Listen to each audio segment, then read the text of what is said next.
అందరికీ నమస్కారం. నా పేరు సంధ్య.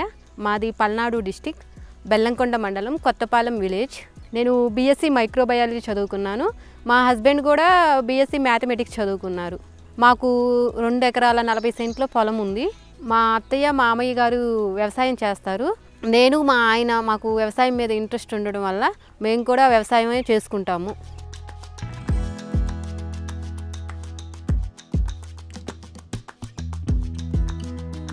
మేము గత 5 సంవత్సరాల నుంచి ప్రకృతి వ్యవసాయము స్టార్ట్ చేశానన్నమాట. మా మామయ్య గారు వాళ్ళు 30 సంవత్సరాల నుంచి కెమికల్స్ వాడి వ్యవసాయం చేసినప్పటికంటే ఇప్పుడు ఈ 5 సంవత్సరాల నుంచి చేస్తున్న వ్యవసాయం వల్ల మాకు ఆర్థికంగా కానీ ఆరోగ్యపరంగా కానీ ఎలాంటి నష్టాలు జరగట్లేదని మేము అనుకుంటున్నాము.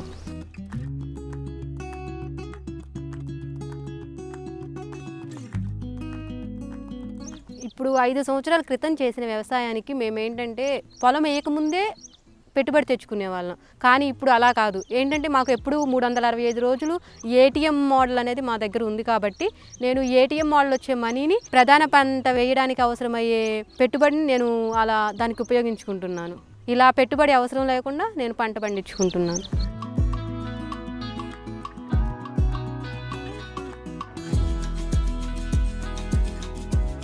మేము గతంలో చేసిన వ్యవసాయంలో వేసిన మిరప పంటకు మేము ముందుగానే వేరే వాళ్ళ దగ్గర అప్పు తెచ్చుకొని వాటి కోసం పెట్టుబడి పెట్టి ఆ పంటని పండించేవాళ్ళం.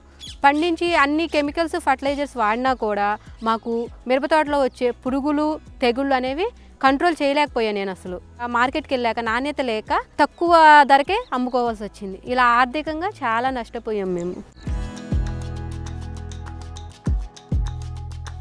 అదే మిరపతోట ఇప్పుడు నేను గత 5 సంవత్సరాలుగా ఈ ప్రకృతి వ్యవసాయ విధానంలో పండించడం జరుగుతుంది. నా సొంతగానే మన చుట్టూ దొరికే వనరుల ద్వారానే నేను కషాయాలు అవి తయారు చేసుకుంటున్నాను. అందువల్ల నేను మిరపతోటకు పెట్టే పెట్టుబడిని తగ్గించుకోగలుగుతున్నాను. అదేవిధంగా పురుగులు తెగుళ్ళను కూడా తక్కువ పెట్టుబడితోనే కంట్రోల్ చేసుకుంటున్నాను. పంటలో వచ్చిన దిగుబడి కూడా మార్కెట్కి తీసుకెళ్ళాక మనం ఎలాంటి కెమికల్ ఫర్టిలైజర్స్ వాడకపోవడం వల్ల నాణ్యత ఎక్కువగా ఉండటం వల్ల మార్కెట్లో మనకి ఎక్కువ రేటు పలికి నేను ఆర్థికంగా బలపడుతున్నాను.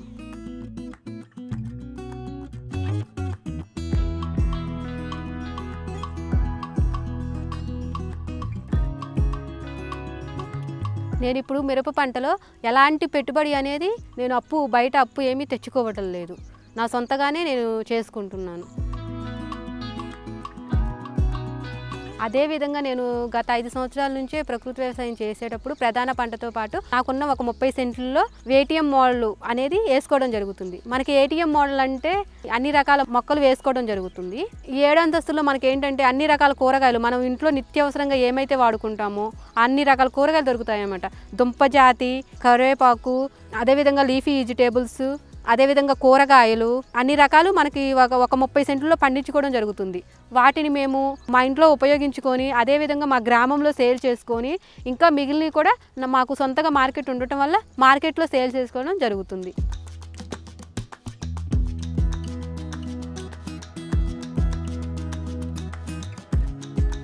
నేను పండించుకునే మిరప తోటకు కానీ ఈ ఏటీఎం మోడల్ కానీ నాకు సంవత్సరానికి 2,80,000 దాకా నేను మిగిలించుకోగలుగుతున్నాను.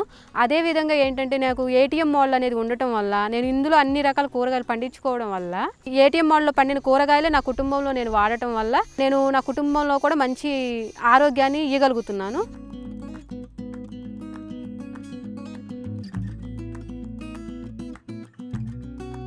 అదేవిధంగా మా గ్రామంలో కూడా ప్రజలకు కూడా ఈ కూరగాయలను అందించి వాళ్ళకు కూడా మంచి ఆరోగ్యాన్ని నేను అందించగలుగుతున్నాను.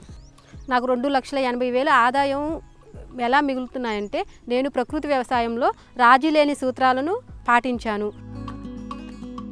ముందుగా అసలు వ్యవసాయం స్టార్ట్ చేసేటప్పుడే దుక్కు దున్నుకున్నప్పుడు 400 కేజీలు ఎకరానికి నేను ఘనజీవామృతం చల్లుకున్నాను.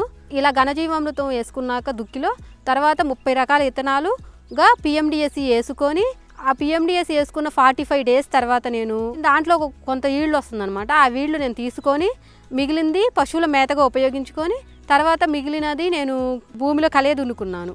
అలా PMDSE భూమిలో కలయదున్నుకున్నాక బీజామృతంతో మిరప మొక్కలని నారు శుద్ధి చేసుకొని పొలంలో నాటుకోవడం జరిగింది. ఆ తర్వాత ప్రతి 15 రోజులకు ఒకసారి జీవామృతం నేను ఓన్గా ప్రిపేర్ చేసుకొని పారించుకోవడం జరిగింది. ఇలా జీవామృతం 15 రోజులకు ఒకసారి పారించుకున్న తర్వాత మనం పంట వేసాక 40 రోజుల తర్వాత పురుగు ఉధృతి రాకముందే అసలు వచ్చిద్ది అనుకున్నప్పుడే మనం నీమాస్త్రం స్ప్రే చేసుకోవడం జరిగింది. తర్వాత పంటలో వచ్చే పురుగులు కానీ తెగుళ్ళు కానీ వాటిని బట్టి ఒక్కొక్క కషాయం అగ్నాస్త్రం కానీ స్ప్రే చేసుకోవడం జరిగింది. గ్రోత్ ప్రమోటర్స్గా egg amino acid, fish amino acid అలాంటివి స్ప్రే చేసుకోవడం జరిగింది. ఇలా 3 సంవత్సరాల నుంచి PMDS ఘనజీవామృతం, ద్రవజీవామృతం వేసుకోవడం వల్ల మనకి ప్రధాన పంట వేసుకున్నప్పుడు ప్రధాన పంటలో వచ్చే పురుగులు తెగుళ్ళు ఉధృతి అనేది తక్కువగా ఉంటుంది మరియు భూమిలో సారం పెరుగుతుంది. ఆ దిగుబడి కూడా మనకి ఎక్కువగా వస్తుంది.